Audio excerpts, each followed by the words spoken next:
I definitely was depressed for about the first week. I was angry. I was mad. Why me? I can't believe this happened to me. This is horrible. I'm in pain. I'm the reason my wife can't go to her brother's funeral. Like there were all of these things that were just kind of hitting me at one time. And you either have two choices in those moments. You roll over and you give up, or you just be uncomfortable and you push through.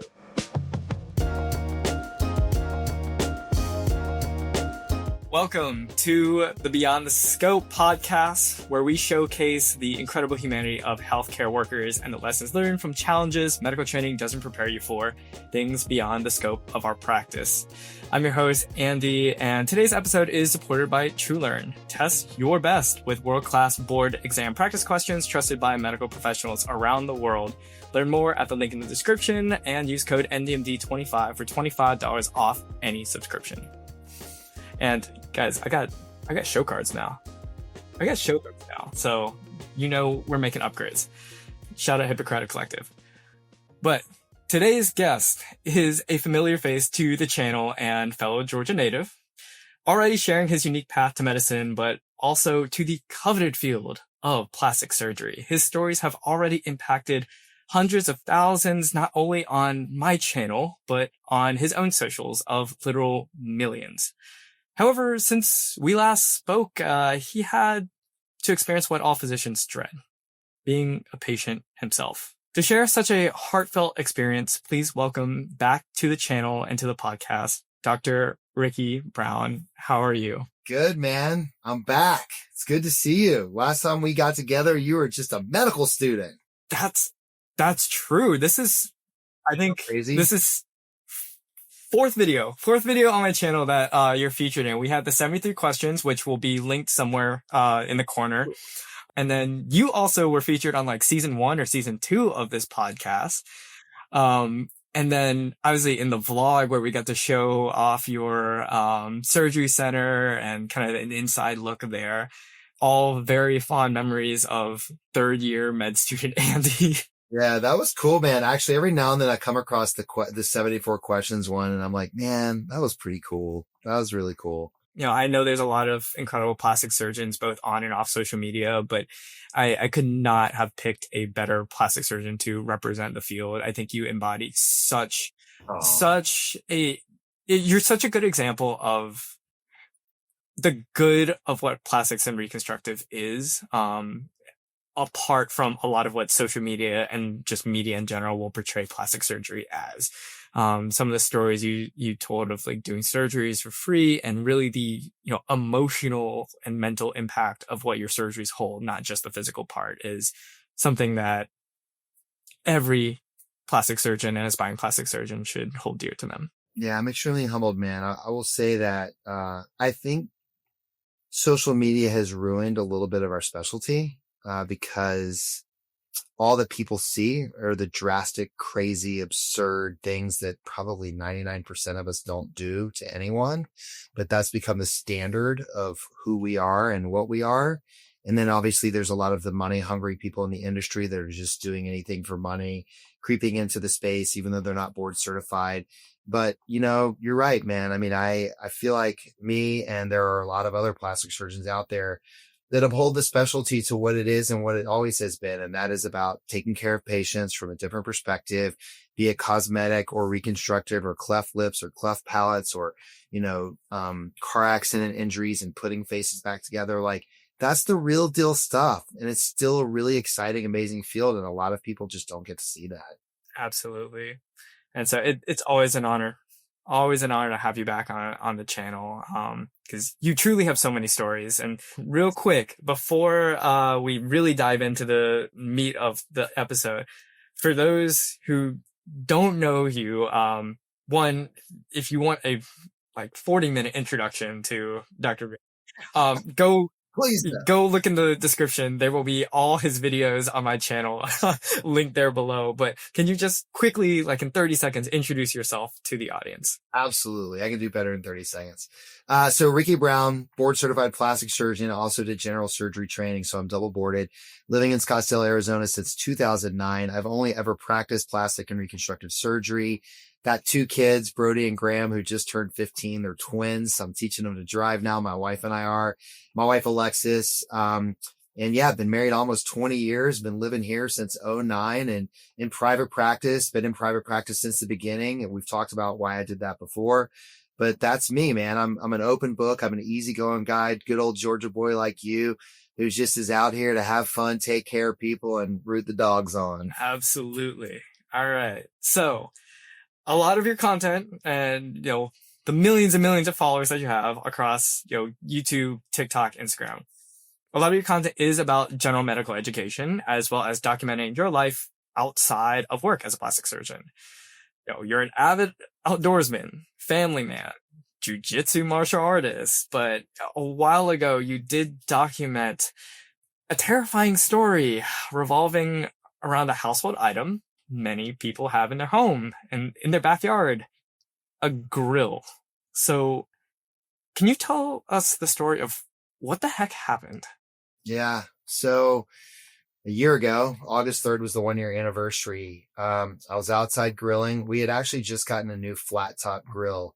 And so for those of you who don't have one, flat top grill to make smash burgers, things like that, there's only about this much space between the actual surface of the grill and the burner underneath. And the grill was in a built-in outdoor island. So it was set into an island that was stucco, and it was about, 20 feet long. And so it has a propane tank because we don't have a direct gas line. And the grill, I went out to light the grill and kind of walked away. This is dead of summer in Arizona, right? So it's 115 out. Walked away from the grill, go back over, and I'm about to start grilling. And my wife kind of pokes her head out and she's like, "Are you about to grill?" I'm like, "Yeah." She goes, "It smells funny out here." And I was like, "Yeah, it does. It's gas. I don't think the burner's lit." So I turned the grill off and I walked away thinking that little space between the surface of the grill and the burner would just kind of air out whatever propane was sitting in there. And then I would just come back and light it and we'd be good to go. Because when I felt the top of the grill, it was hot. But I've come to learn it's because it was 115 out and the metal got really hot. So I thought it was hot. I thought that I saw heat coming off the back of the grill. So the propane tank, there were two doors to the stucco island and the tank was sitting underneath there.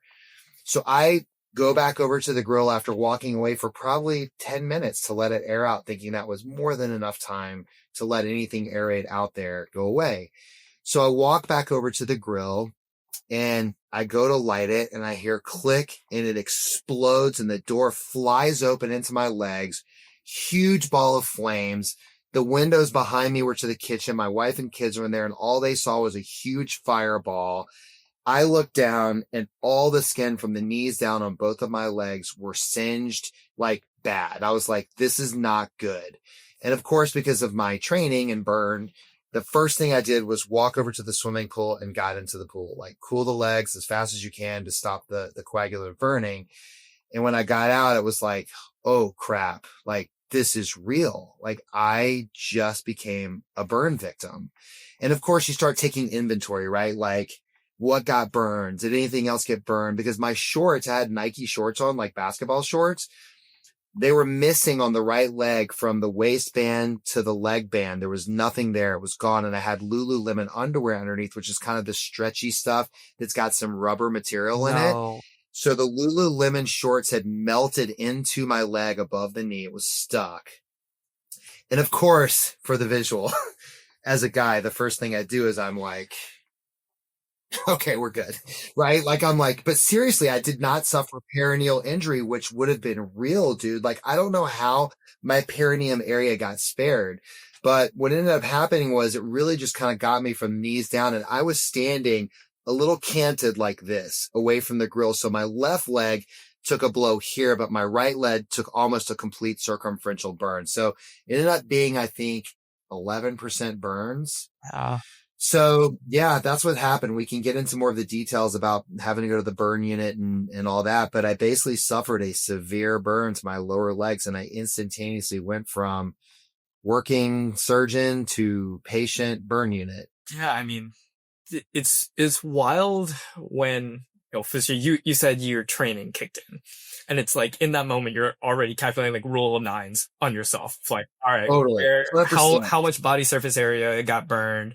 What's the Yep. thickness? What do I need to do? Um, but so what happened after that? You evaluate yourself. You're like, okay, this is real. We have to seek, medical help, as we Yeah. often give. So we should also make sure we get to why this happened, because there's a reason why this happened and it shouldn't have happened. And it's something that the viewers will learn from. So what happened was I get out, and of course I'm, even in my training and my trauma training and everything, I'm a little panicked, right? Cause I'm like, holy crap, like this is bad, but is it that bad? Like it was very red. Nothing was black. Nothing was third degree appearing, right? Everything was like cherry red, super sensitive. I had sensate pain everywhere. So I was like, okay, maybe this is just second degree. Like we're going to be okay. Right. So we called the fire department first because there was a little bit of a fire underneath the grill. Cause there was like, a book underneath inside of the island that was like an instruction booklet that was still on fire, and the tank was still on, but there was no leak in the system. So we'll have to talk about what happened. So what happened was the entire island, because propane is heavy, it's a heavy gas, it goes down. So everything that was leaking from the tank into the area between the burner and the surface was siphoning into this 20-foot island and filling it up. Oh, And there were no vents in the island. I'd learned that islands are supposed to be vented. And I don't know who built that island. It was before we bought the house, but there were no vents in the island. So that's why basically it was a sitting bomb and it exploded. The tank didn't blow. If the tank had blown up, I would not be sitting here having this conversation. I would probably be dead. It would have thrown me through the window in the kitchen, and that would have been it. Or even worse, I would have been in the burn unit with probably like over 90% burns, and who knows where I'd be. But so the tank didn't blow, but the ignition was the propane that was sitting inside of the island. And if there were vents, that never would have happened. So the fire department comes because we had to have them just take a look at everything to make sure we were cool. And once that all happened, they took a look at my legs and they were like, listen, it's not third degree. You can drive yourself to the ER. We could take you to the ER. Whichever way you want to go, we'll go. And so I was like, look, I'm fine. Like this hurts like hell, but like I can get in the back of my wife's car and she can drive me over to the hospital. Well, it just so happens that we have one of the top burn units in the country here. But this was at like 6 or 7 p.m. at nighttime. And I was kind of like, do I need to go down there? It's not in a good section of town. I was a little nervous to go down there. So I decided to go to one of our local ERs where I knew some of the physicians there. And they kind of looked everything over and they're like, yeah, it looks like second degree, put dressings on. And while I was there, I remembered like, oh my gosh, I know one of the plastic surgeons down at County. He does all the reconstructive work down there and he works in the burn unit. So I took pictures of my legs and I sent it. They're all blistered up and, just, burns, like it hadn't been debrided yet. So I took pictures and sent them to him. And I'm like, hey, here's what just happened. Like, do you think I need to be in the burn unit? And he was like, yes. He was like, but you can wait until tomorrow. Like if they bandage you up, I'll call the head nurse, come down to our clinic in the burn unit. At County, we'll debride them. We'll take a look at them and we'll go from there. So that's kind of how it all happened. And there's more story to that. Ended up, going to clinic. They bust all the blisters. I drove myself down there, if you can believe that. Even worse, please do not try this at home, kids. I did 2 cases on like the Monday after my burn because I had 2 small cases to do. And at that point, like they were hurting, but they weren't really swollen or they weren't really that bad. And I had like 2 30-minute cases that if I didn't do them, I knew I wasn't going to be doing them for a few months. So I talked to the patients and I was like, I can stand. I'm good. Like these are quick cases. If you want to cancel, I feel comfortable with that. I feel comfortable doing the procedure if you want to do them. So I did 2 quick cases. And this was on a Monday after I went to the burn unit on a Sunday. And then I had to go back to the burn unit on a Wednesday and they admitted me because they wanted to VersaJet to see what was bleeding, what wasn't bleeding. Because what they were worried about was that the burns were going to convert to third degree. They looked like deep second in some areas and then just second degree in some areas.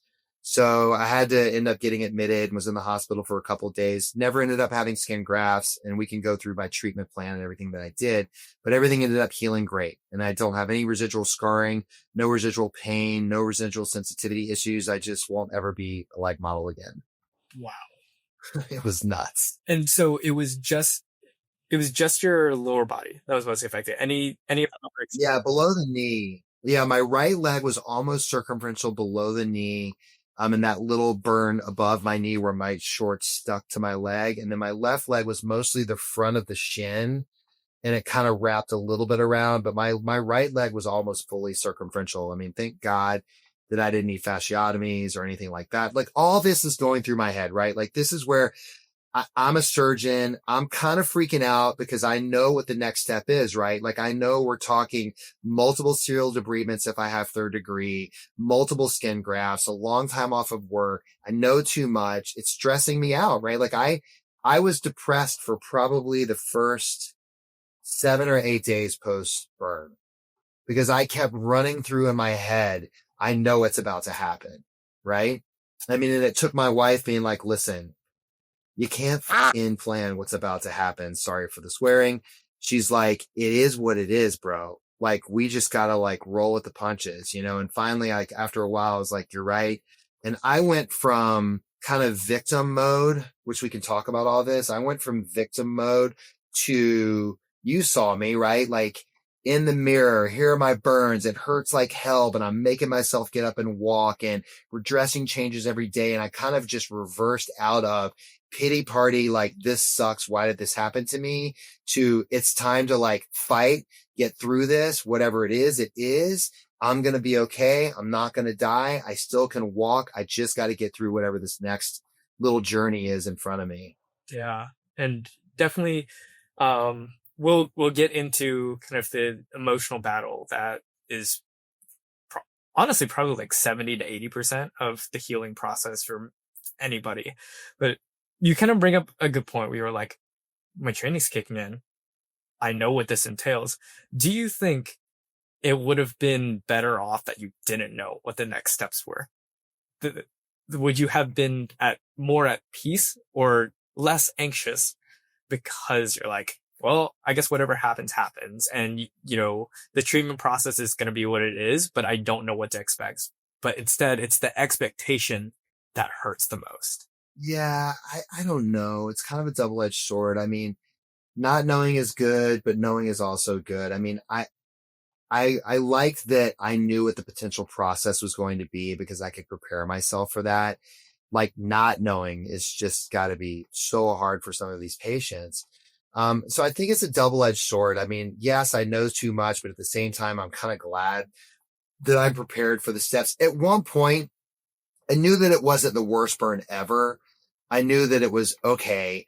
I'm going to be okay. I'm not deformed. Everything works. The skin doesn't look great because it's just the pigmentation's gone, but my legs work and I'm going to be able to walk. Like I don't have deep third degree burns where I've lost tendons and all that. So knowing that I didn't have that was very comforting. The most uncomfortable part for me was one, anticipating that one procedure I had.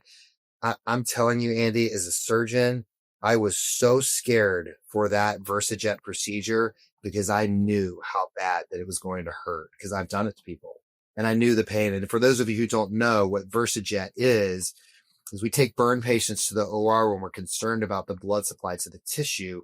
And it's basically a power washer of the surface of your skin. And you power wash till it bleeds because you want to see if it bleeds. If it doesn't bleed, that's a problem. You probably have deep third degree burns. If there's some bleeding, it's an indication that there's still some blood supply. But if you can imagine just taking a power washer to your leg and stripping tissue off the top to see if it bleeds and how much that would hurt afterwards, dude, I was so scared. I can't even tell you. I'm a surgeon, right? Like, and I knew what was coming. So in that case, it wasn't fun and it wasn't good. Yeah, I mean, they always say like doctors are the worst patients. I mean, I joke about it all the time when I'm getting like IVs in the morning where they're like, oh, either family members of the patients like, oh, I gotta look away. This is my least favorite part. I'm like, hey, when I get my blood drawn for like an annual, I, I put needles in people for a living and I still can't look at it. Like I can't. That's like a little butterfly needle. And I'm sitting here, they put it in 16 gauges into people, not in pre-op. No, don't put 16 gauges in pre-op, guys. That's big. Those are trauma needles, man. But yeah, it's that expectation of, okay, I know what's coming. This is gonna suck. And, you're always wondering, like, would it be better if I didn't know? It all went well though. I mean, the anesthesiologist was amazing. I mean, she knew I was a doctor and she kind of came in and comforted me. And, there's that point where you come out of anesthesia where patients are writhing in pain, but they don't remember it. So that was me. My wife was like, you were not good in recovery. Like you were in a lot of pain. And I only remember the tail end of it. I remember finally coming to from the anesthesia and being like, holy crap, this hurts, but then kind of passing out and not remembering anything. And then the next thing I remember was ending up in the burn unit. And I was like, okay, that doesn't hurt anymore. Like they got it under control and then I was fine. But, the anesthesia staff was incredible. The nursing staff was incredible. I still get a little emotional talking about it.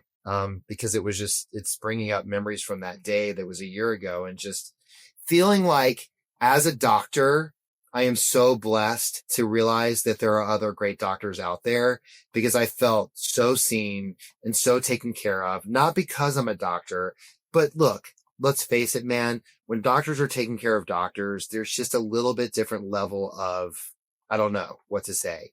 We don't take care of anyone less, but it's like one of your own, like you're taking care of one of your own. And that's kind of what I felt, from them. And it really made the experience better, way better. I absolutely agree. I think anyone in medicine, it's kind of like this understood fraternity that you join, when you're in actually like healthcare period. Now we've taken care of some of our like charge nurses, who have to have like shoulder surgery or something. And we're all, best behavior because like, this person has stood up for us.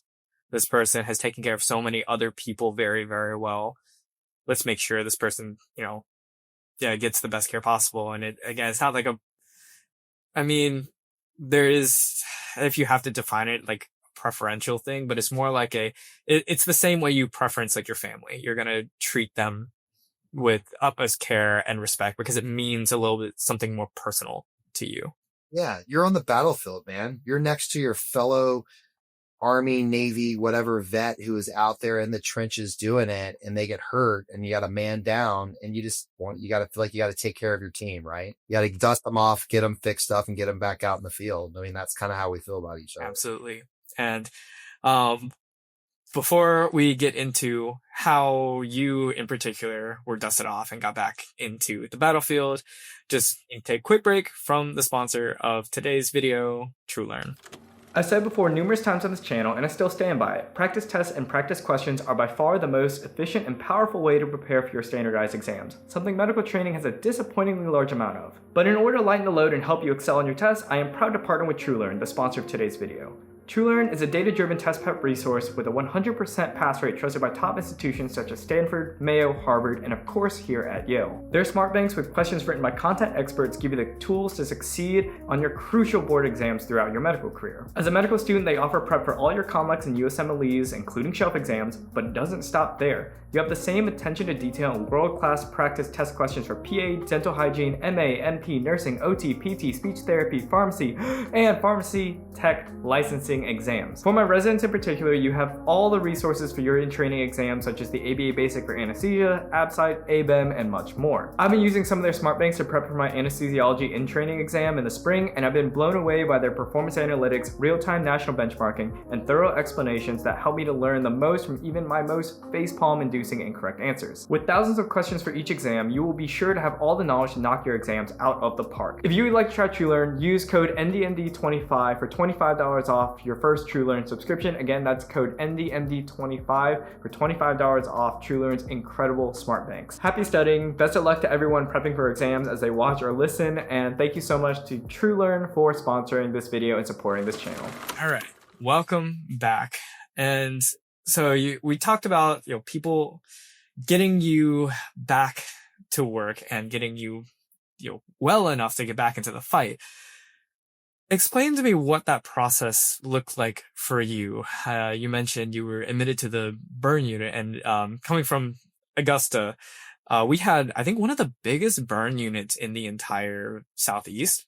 But because it was like a separate private hospital, not connected to our medical school, I never really got the experience there. So, could you explain what it's like to be a patient in a burn unit? I was only there for 2 days, and that was just to have the procedure. And the next day I needed to stay for some pain control. Then I was out. But what it boiled down for me, obviously IVs, hydration, pain control, comfort is like number one. Nutrition support is huge because you lose a ton of protein after burns. And so that was like the number one thing. And then it was just getting them, the nursing staff coming in and giving me regular scheduled meds so I could stay on top of my pain. And then there's the dressing changes, right? So I've got these burns. They do the Versajet. They see some punctate bleeding. It's not great. She thinks I'm going to need grafts, but wasn't really. She was like, let's give it a chance because I think you're going to be okay. But we don't really know. There was a couple of areas that we think on your right leg might end up needing grafting. But since everything looked great, they put some special grafts, some amniotic grafts on my legs, stapled those in place, and those were going to stay in place for a week. So I'm in the burn unit. They do that. They dress my legs. They change the dressings before I go, which is just, it's extremely painful, right? I mean, you have raw nerve endings exposed in the dermis because there's no epithelial layer on your skin. And you just basically have nerve endings which are exposed to the world, right? When they're covered, you're okay. When they're not, you're not. So for me, the recovery was pretty crazy. I end up going home, and this all unfortunately sat on top of my wife's brother passed away about 2 weeks earlier. And we were trying to figure out going to the funeral. So there's an extra emotional aspect to this for me because I was like, okay, we're going to get on a plane. We're going to go. All the while I'm thinking to myself, there's no way I can get on a plane. I can barely hang my legs down. Like they need to be up. They're so swollen and I'm in so much pain. I don't know how I'm going to sit on an airplane. Right. So my wife ends up staying home because she's just like, I can't leave you. Like she had to do my dressing changes. Like we had friends lined up that were nurses that were going to come over and do all this stuff, but they basically gave me everything I needed for dressing changes when I went home, and I had to have dressing changes every day. So she did my dressing changes. She ended up staying home, and essentially I wasn't bedridden, so to speak. And what you have to be careful of with burns is that all the musculature starts to get tight. Everything is swollen and you can get contractures. Well, dude, it was so hard to walk because every time I stood up, my legs were so swollen that I felt like somebody was reaching inside to my calf and just shredding my muscles apart like you would shred beef or something like that. It just hurt, right? But I was like, if I don't walk, my Achilles are going to get tight. My calves are going to get tight. My anterior tibialis anteriors are going to get everything's going to get tight, and I'm going to have horrible contractions and be non-functional. So I made it a point every single day that I was going to get up, stand at the sink, wash my face, brush my teeth, just walk back and forth. But bro, I couldn't even stand in place. I had to rock back and forth because it hurt so bad. So there was a lot of this back and forth early stuff that I just had to deal with, that I had no choice, but I had to get through it. Right. So dressing changes for a week. The amniotic grafts come off. Everything's looking pretty good. So after they take the amniotic grafts off, she's like, everything looks like it's healing. Epithelium is starting to come in. So at that moment, I pulled the trigger. I'm like 10 days of hyperbaric therapy, IV therapy, vitamin drips, exosomes, you name it. I start throwing everything at this. I'm like, I am not getting a graft. I'm going to do everything I can to keep this from happening. So I kind of went into doctor mode and just did everything I could to avoid getting those skin grafts. And as the epithelium started to cover the wounds, it became less painful and less swollen. My left leg recovered faster. So eventually I went back to see them, I think probably just shy of my 3-week burn, whatever. And I went back into the burn clinic and she was like, holy, you are completely healed. I was like, I know. I healed 3 days ago. I was like, I knew 3 days ago that I need to do zero form dressing changes anymore because everything was healed. So by almost 3 weeks, I completely healed. I was walking on a Thursday. On a Friday, I started driving, and literally right around 3 weeks, I was essentially back. Wow. And healed. Totally healed. In just 3 weeks, I thought that number would be actually a little higher than that. No, I mean, I attribute it to, if if you follow me on social media, I haven't showed it in a little while, but you know me, I'm into fitness, and I can tell you with 100% certainty, the reason that I healed so fast is I was in such incredible shape going into that burn. I was so prepared for that injury metabolically. I had packed on muscle, so plenty of protein. Like I wasn't eating a lot, and I was just kind of shrinking throughout the first few weeks because I was just chewing up muscle for protein. I was drinking whatever I could, but going into that burn, I was prepared for adversity going into that burn. I was ready for it because I was in such incredible physical shape, and I eat well, and I was just in good shape. And I, without a doubt, between that and the hyperbaric treatments, believe that those two things allowed me to heal as fast as I did. If I was overweight, obese, pre-diabetic, I would not have healed the same. And how long did it take for you until you were able to operate again? Was it shortly after those 3 weeks? A month. I was off of work for 3 weeks. The third week, I decided to stay home because even though I was kind of driving and I was going back to the gym and doing some stuff, mostly stretching exercises to keep from getting contractures, I never had physical therapy. The physical therapist, because look, during my healing, I had a calf stretcher that would make myself get up on every day and stretch. I had a PT strap that I would wrap around my toes and dorsiflex my foot to keep my Achilles loose. Like I was doing whatever I could physically to keep myself from progressing to the eventual things that most people get that don't do anything, the contractures and the setbacks. So I spent that kind of fourth week to experiment with how long can I be on my legs without really having a problem? Can I do things in the gym with comfort without having a problem? And I kind of proved to myself during that fourth week that, hey, I'm good. Like I can be on my feet for a 2 or 3 hour case and I'm going to be okay. And so I basically was out of work for a month. That shows also with any recovery process. There's a component that, the physicians, nurses, they can help you with, but a lot of it does land on the patient too, with how willing are they to, exactly.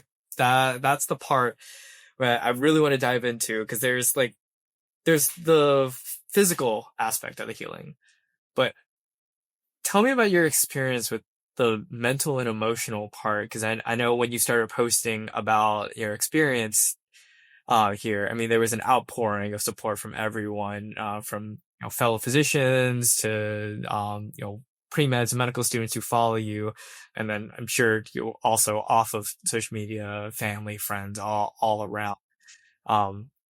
How was that? It was incredible, man. You can't even imagine how many DMs I got from my social media family, the doctors, friends, family.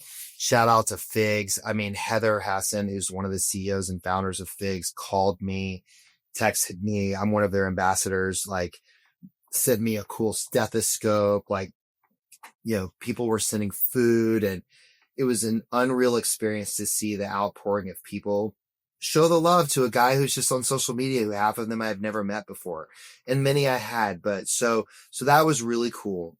But the hard part for me, Andy, was I definitely was depressed for about the first week. I was angry. I was mad. Why me? I can't believe this happened to me.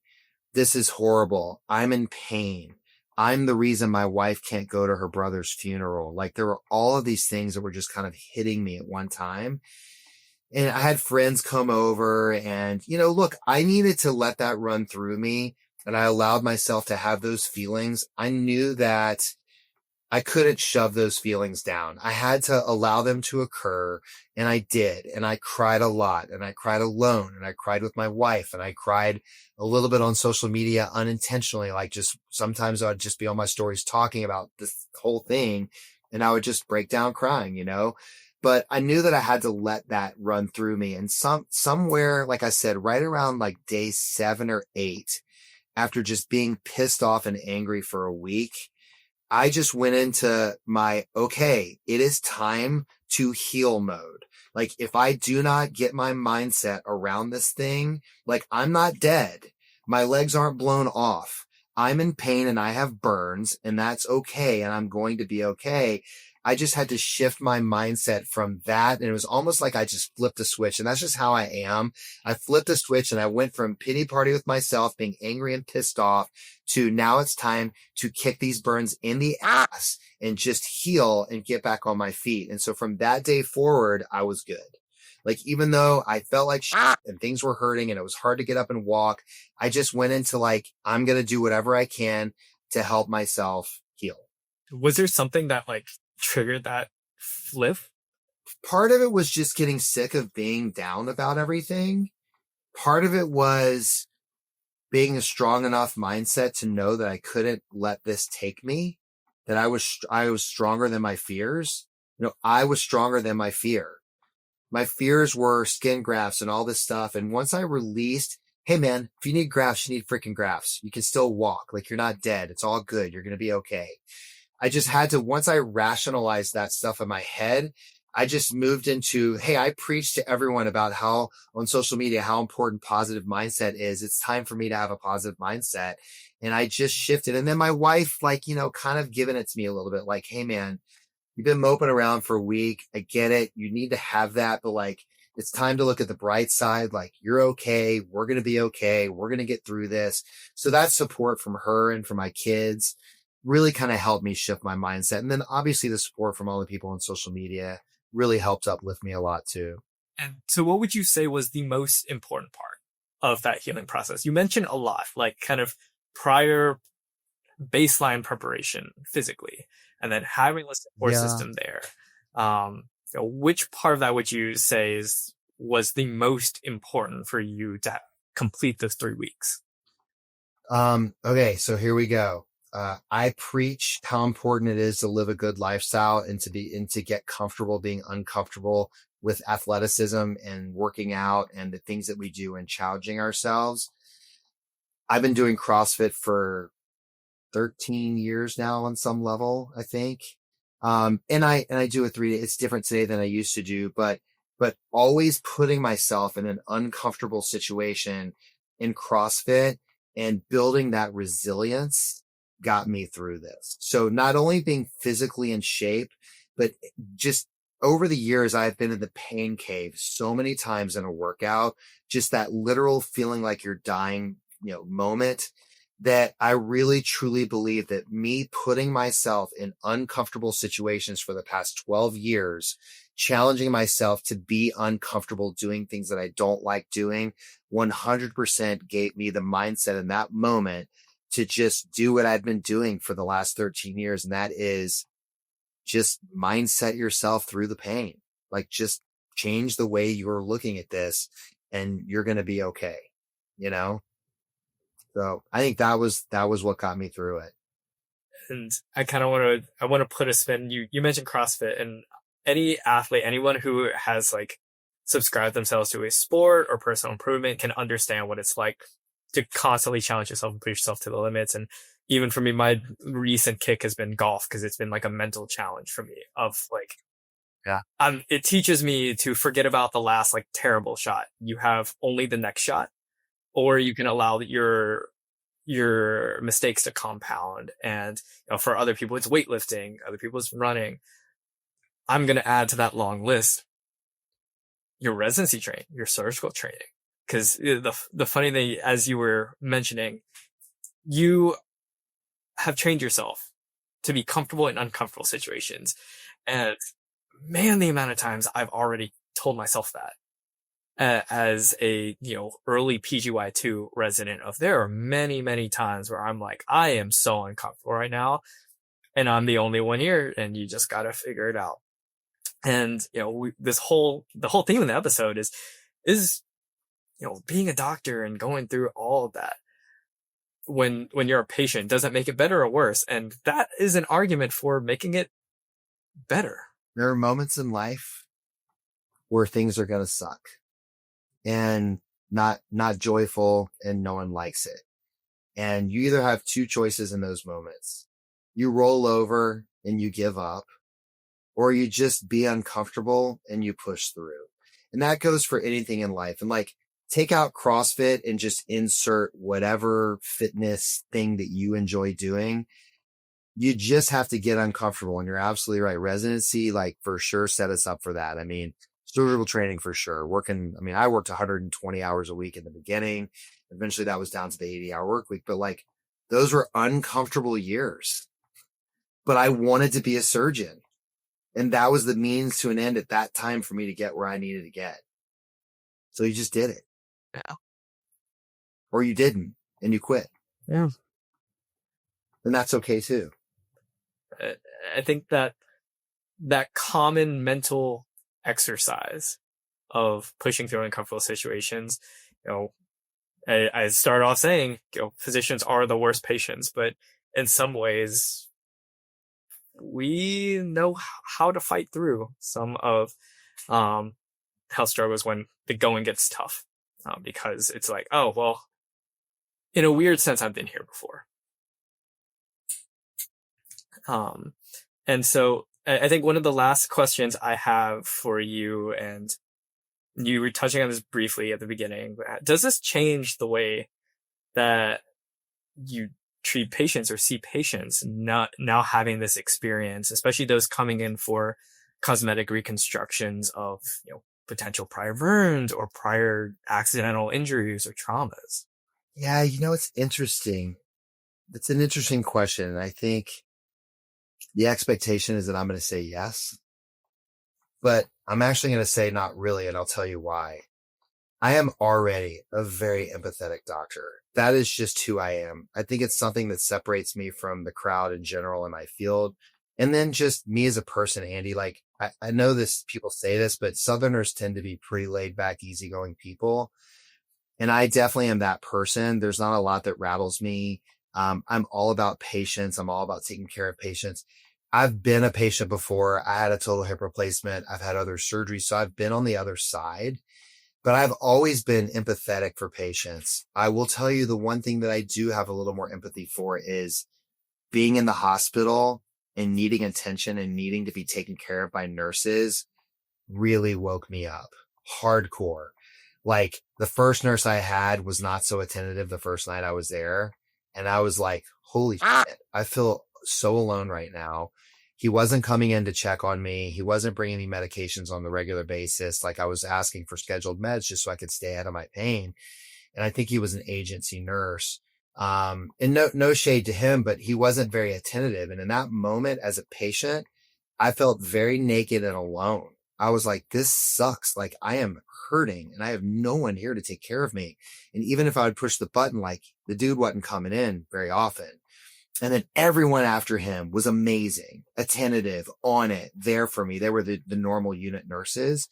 But I will tell you that experience with that one nurse really opened my eyes to how awful that it can be for some patients who are sick and not feeling good and just want someone to mommy them and give them love. Like we all kind of revert to that feeling of just like, I just need someone to come take care of me and tell me that I'm going to be okay. Like even as a doctor, I needed that in that moment. And so for that, I have definitely developed an empathy for patients who are in the hospital with chronic illnesses and just needing to be taken care of, and how important it is for us to make sure that not just the doctors, but all of the staff is on point and there for the ultimate goal. And that is to take care of the patient. You answer my question probably the best way possible. But it's real, man. I mean, but not everyone is that way. There's lots of different doctors out there, lots of different flavors. It's a very colorful industry. Absolutely. But I think all in all, most doctors and physicians and nurses and ancillary staff in the hospital are awesome. I mean, like how close are you with like all the people in the hospital? I was friends with the janitors. I was friends with everybody when I was a resident. Like I loved everybody. Everybody was part of the team. And I think that also highlights, like, no matter your role, you do make a difference in the lives of the patients. Every little second and moment spent with these patients is part of their healing, whether or not you realize it. Yeah. And if you think about it, we're catching most of these people at one of their lowest points, right? Like they're having surgery. Yes, sometimes it's elective and that's not a low point, but for the most point, all the other stuff, like we're catching people at low points in their lives. They're scared, they're nervous, they're frightened, whether it's cancer or tonsillectomy or a plastic surgery procedure, like it's surgery. Surgery is surgery, or just being in the hospital is really scary, because you're not right. You're not in the place that you're supposed to be. And that is home with your loved ones doing well. So it's a big job. Alrighty. Well, that was, at least on my show notes, the last question, but I always want to leave it to the guests. Talked a lot about the healing process, having a good attitude no matter where you're going or no matter what you're going through. Are you able to give just one little lasting piece of advice? And usually I'm like, oh, the pre-med or the current medical student wanted to be a plastic surgeon, but I think right now, are you able to give one little encouragement to someone who might be watching or listening from a hospital bed, from their recliner, awaiting that next dressing change? What's your one word of encouragement to them? Oh man. You control your destiny, so to speak. The power of your strength in your mind is everything. It's all about mindset. It's okay to be down. It's okay to have pity. It's okay to feel pity. It's okay to feel sad. It's okay to feel angry. It's okay to go through all the emotions for whatever you're going through. But at the end of the day, you have to be stronger than your negative mindset. And I think that developing the ability to constantly see the bright side, that the glass is always half full, seeing what's good, what you do have, not what you don't have, living in the gain, not the gap. Dan Sullivan, if there's a book that I would recommend for everyone to read, it's The Gap and the Gain. And living in the gain, seeing life from the positive perspective, no matter how bad it is so vitally important, because I truly believe that the mind controls the body. And as soon as you allow positive things to enter your brain, the rest of your chemistry follows. That doesn't mean you're going to cure cancer or anything like that, but it does mean that you can control the euphoria that you feel. You can be sad or you can be happy. And in your sad moments, you're sad and you seek support. But if you can develop a positive mindset and be the person who mostly sees the good side of things, then you're going to be doing okay. Thank you so much, Dr. Ricky. Thank you, one, for being back on the channel and to really, opening up and sharing your personal experience with this. I think you're just going to continue the trend of inspiring so many people on this channel and yours as well. So thank you so much for your time. Yeah, man, I appreciate you. And just so everyone knows, I'm good. I just have basically hypopigmentation of my skin. Nothing's not functional. I'm fully functional, doing everything I want in life. So I was lucky, and I'm grateful to be here on your show, my man. Can't wait to be back for another episode at some point. Maybe when you get out of residency and you're out to be a big bad practicing doctor, we can chat again. Oh man, at each milestone we celebrate. That's right. All right, man. Thank you so much. Thank you so much to you as well. And to find all these episodes and explore shows and art from other talented medical creators, visit hippocratic-collective.com. Beyond the Scope is made in collaboration with NDMD Productions LLC and made possible by the editing and production team at Hippocratic Collective.